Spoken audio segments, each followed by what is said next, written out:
Kumakalat ngayon sa social media ang larawan ng kopya ng court petition na mula kay Jong Hilario, para kilalanin ang kanilang divorce ng British ex-wife na si Michelle Westgate. Ang court petition ay ibinahagi ng The Philippine Star columnist na si Victor Agustin. Mababasa sa naturang court petition ang pangalan ni Jong na Virgilio Hilario Jr., at pangalan ng dati nitong asawa.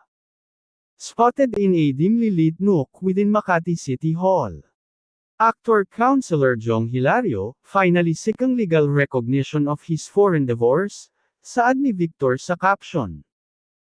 Ibig sabihin ay nagrant na ang divorce niya sa kanyang dating asawa.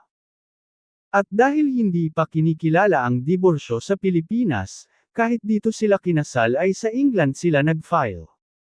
Ngayon ay maaari nang mapawalang bisa sa local court ang kasal ni Jong kay Michelle. Para sa mga hindi aware, year 2007, nang aminin ng It's Showtime host sa publiko, na ikinasal na siya sa isang British national. Nagkakilala noon sina Jong at Michelle, nang maging bahagi ang aktor ng cast ensemble sa West End's Miss Saigon. October 2005 nang ikasal silang dalawa, ngunit matapos ang halos 6 na taon ay naghiwalay na rin sila noong June 2011. Hindi sila nagkaroon ng anak.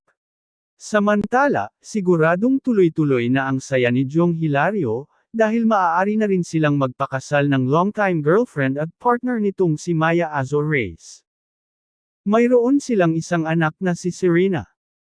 Si Jong Hilario ay mas matanda ng 15 years kay Maya Azores. Age doesn't matter nga ika nila, dahil hanggang ngayon pinatunayan ng dalawa, na hindi hadlang ang edad sa kanilang pagmamahalan. Sa ngayon, ay 11 years nang magkasama ang dalawa at makikitang masayang-masaya sina Jong at Maya kasama ang kanilang nag-iisang anak na babae.